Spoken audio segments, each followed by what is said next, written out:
Hello and good evening, ladies. Welcome to your Thursday Facebook Live with me, Stephanie, your coach, your curator of this amazing group, Women Who Don't Drink. So new ladies, welcome. I pop in here at least once a week, sometimes more, to pick up themes that are happening. So if anybody's got any questions, please ask me. I will do my best to answer them in the Facebook Lives. If not, I can always try and get an expert in. New ladies, please watch the welcome video at the top of the page. It explains about the page and where everything is. There are so many resources to help you on your journey, as well as all the fab ladies in the group to help you.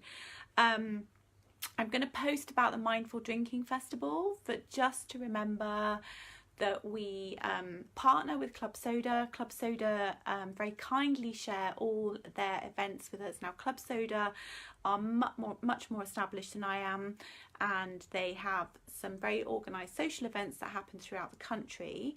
That's the UK. Sorry, international ladies. Although Laura, I know, has got plans, and I've also got plans, so we'll see what we can do. Although it's going to take a long time. So please check out the events tab in the group and see what social events are coming up. But there is the Mindful Drinking Festival in London, not this Saturday, but next Saturday. I will be there for a bit at lunchtime. I will post about that. See if anybody else is going. If you want to meet up and have a little fizzy pop and say hi, that would be great. I love meeting the ladies from the group. And also, we're doing the 7-day alcohol-free challenge.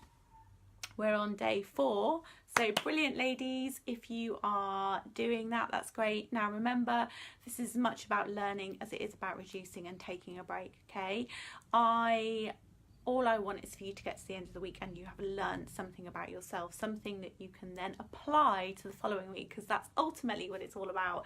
It's all about learning, taking action and moving forward, even if they're baby steps, okay? If you need extra support, I have the online coaching program, which quite frankly is amazing. It's 5 weeks, everything you need to know, holistic coaching program that is really going to get you going in those first few months, and that doesn't matter if you want to reduce, take a break or stop. Okay, any questions, ask me on that stuff. Right, I'm going to do something a little bit unusual tonight. So I think really early on, sort of maybe 11 months ago, I did a little video, which is quite old now, and I shared a little bit about me and a little bit about my journey and my story. So feel free to go into the album section and check out that video. But Sue Ballington, one of our amazing experts, did a brilliant post about sort of her first year, and I think Lisa's popped in as well, and a few other ladies, which is great. So any ladies that have done a year or even sort of 6 months plus, really, feel free to post and share sort of just your reflections on that. There's so many reasons for that. The big thing for me is sort of sharing that no one is perfect, nobody gets it right first time. That's just huge. I really want you to hear that. So although I'm 12 years into my journey, and I will try and remember, I'm going to sort of share sort of my reflections on my first year, because mine is probably quite different to a lot of people's again. So I just really want to get that point across. So before I start, the reason why I don't do this very often, and I feel really strongly about this, you'll get snippets from me. So there's bits in the book I've written about myself. I do the occasional blog. Sometimes I'll share snippets on here, but it very much is snippets. You're never going to sit and hear me share the whole story, quite frankly, because it'll go on forever and ever, and it's very boring. You know, I'm 49, there's a lot to share, I'm 12 years in, and a lot of it's doom and gloom. There's a lot of good stuff in there, but a lot of it's that repeating, I'm sure you know what I mean, sort of repeating patterns, things going wrong, disastrous relationships, debt, you know, all that stuff that goes with it. But I'm really passionate about people owning their story. It's really important to me that you share your story because you want to, because you find it motivating, and you don't have to share your story. So, you know, I'm a in the now person. So this person that I talk about is like so far removed from me. I am not my behaviour. I am not my past. They're very different people. In fact, I struggled sometimes to even identify with that person, which is amazing, but sometimes it's useful to sort of dip in there, particularly with the work that I do as well. So I'm really passionate about you sharing what works for you. Obviously, this is a safe place, so it's very different. But outside of that, it's your life, your story, you own it, okay? So don't ever feel like you have to share something. And there's a way of sharing things so that you, if somebody asks you a direct question, which very rarely happens, but if somebody does, so sometimes I will get asked directly, you know, have you got a criminal record? Now, I might not want to share that with that person, but I like to be honest as well. I don't like to tell fibs. So it's about how you then respond to that. And I might say yes and just keep it at that. Very, very rarely will somebody push me and ask me what my criminal record is. And if they did, I might say, I'm sorry, I don't want to share that with you. You know, it's not appropriate at this time, or I'd rather not talk about it, because actually maybe it's someone I don't want to tell. Chances are it probably is, you know, because the people that do know, you know, need to know. So that's it. Such a long time ago. So yes, own your story, and there are ways of saying things so it feels strong and powerful for you. I'm going to try and remember. So when I made my big change, as I'm sure some of you will know, you know, I hit my rock bottom 2 days before Christmas in custody. It was pretty bad, pretty traumatic. I was in a pretty bad place, and I'm not proud of what I did at all, obviously not. It was horrendous. Massive, massive wake-up call for me, which was really good. So worst day of my life, best day of my life. So I vowed to change my life when I came out of there. The motivation was really, really strong. I have to say, my motivation has never changed. Well, my reasons have changed, but I am still incredibly motivated to being the best I can be and living my life on my terms. And I think that's really sort of gathered steam as time's gone on, because what you do is you build confidence, you build self-efficacy. So you start small, and then a few years in you're like, actually I can do this life stuff, and it takes you onto a whole other journey, and you know, another journey again with what I'm doing now. So it has been and will continue to be amazing. So even though I was incredibly motivated, always have been motivated, my motivation was fear. And that fear is still there, not strong obviously, but the fear has always been a great motivator for me. So that even though I was incredibly motivated and that motivation never waned, I did relapse. So I had a massive relapse 10 days after that, which was horrendous. And probably a couple of years in, I had quite a spectacular relapse as well. I mean, obviously there were blips, but nothing, so they were quite spectacular ones, and there was only one point in those 12 years where I think there was a week where I drank daily, and obviously that ended really badly. So my whole thing wasn't to be abstinent. My thing was to change my life. That was my motivation, and drugs and alcohol were a part of that. It started with that. I've never said I'm going to be abstinent. I can't. All I can do is say for today I'm not going to drink. That's very real for me. That's just how I operate in my brain. I can have a drink if I choose to. I just choose not to. So my relationship with alcohol has changed, but it has been a journey, and I really need you to hear this, ladies. I really need you to hear it, okay?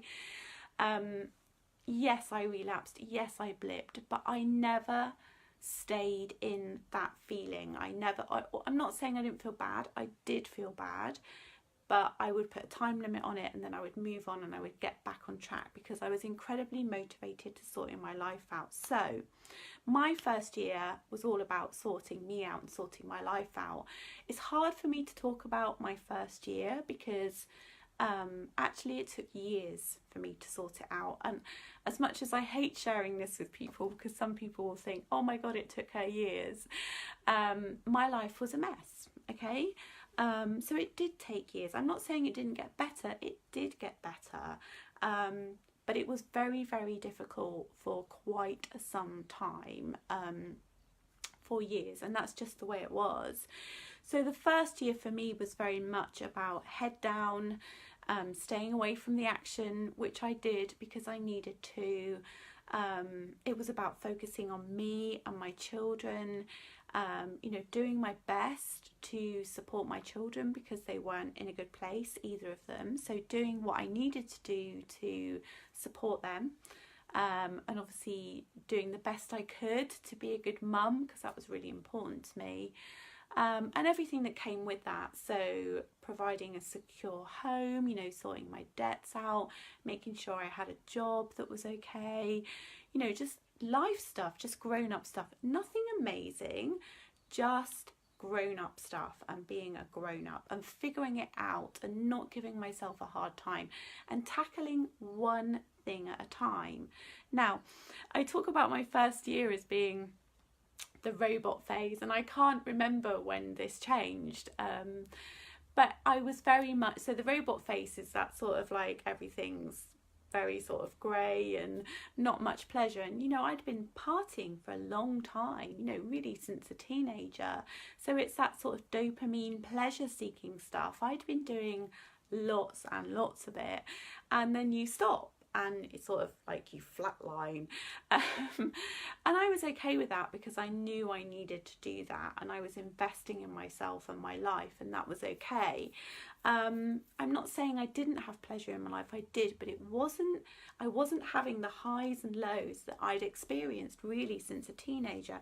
And do you know what? That was okay for me. It really was okay. In fact, I found peace and contentment in that. So although I know a lot of people struggle with that, I actually, I'm trying to think what the word is, I can't think of the word. For me, that really worked. So that sort of grey, flatlining robot, I sort of took solace in that, I think, in a way, because my life had been so much like that. To actually be like that meant that I could work on my sleep and eat healthy food and exercise and work on my relationship with my kids and sort my house out and do my training. So the other thing I did as well in my first year, and that really did continue, was immerse myself in personal and professional development,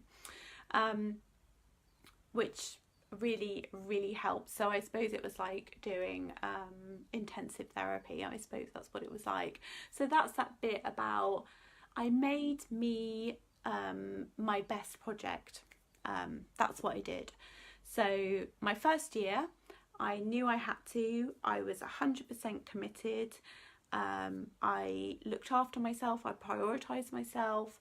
I kept myself away from the action. I had my head down. I learned about myself. I did my training. It was all very normal. I did keep busy. Now that's me, that's my mindset. Anybody that knows me, I'm not as bad as I have been in my past, but for me it really worked to fill up my time. Now the only thing I would say there for a lot of people is that if you get too tired, it can be a trigger. Personally, I can get super tired before that becomes an issue. Not that I recommend that at all, but it very much is an individual personality thing. For some people it will be about keeping busy and really sort of that distraction stuff, and for other people it will be about sitting and working through stuff and just being with it. Obviously both are okay, and you've got to find your way through. The other thing was that to have some pleasure in there, of course, and as you know, I've blogged about this and I've talked about this. For me, it was partner dancing. That wasn't premeditated. I didn't know that was going to happen. But basically what I discovered through that was that I had somewhere to go once a week that was just about me, that was cheap, so it was affordable, where I could go and I could dance, where nobody knew me. It wasn't about talking, it wasn't about alcohol, it wasn't about drugs. It was a very un-alcohol environment, where I could just go and dance with people and have fun. I laughed, I really enjoyed it. It was a few hours a week, and that really built and grew for me. But that was my pleasure for the first year. So just to recap, my first year was very much about I knew I had to do it. I was super motivated. That motivation never changed. However, yes, I did relapse. Yes, I did blip. It was okay. It wasn't the end of the world. I got back on track. The key thing for me was my mindset changed in that night in custody. I knew it had. I never waned from that. That's why I talk about a mindset change, about changing your relationship. So that was very powerful for me. I kept my head down. I kept myself away from the action. I prioritised myself. I made me my best project. It was almost like an experiment. Can I sort this life stuff out? It was all very normal. It was like I was flatlining. That was okay. Exercise, good food, focusing on my sleep, focusing on my kids, but making sure there was some pleasure in there as well. Okay, super important. I hope you found this useful, ladies. Please ask me any questions. If you want me to do any Facebook Lives on anything, or if there's anything you want to know about me, I'm more than happy to share in here. But please, ladies, you're here because you want to change your relationship with alcohol. I highly recommend you give it a go, even if you just take a break for a few months. It will be the best thing that you do, okay? Focusing on you, your health, your happiness, your life. The possibilities are endless, and I've worked with many people who are testament to that, not just myself. So take care, ladies. Keep going. Day 5 tomorrow. Lots of love. Bye.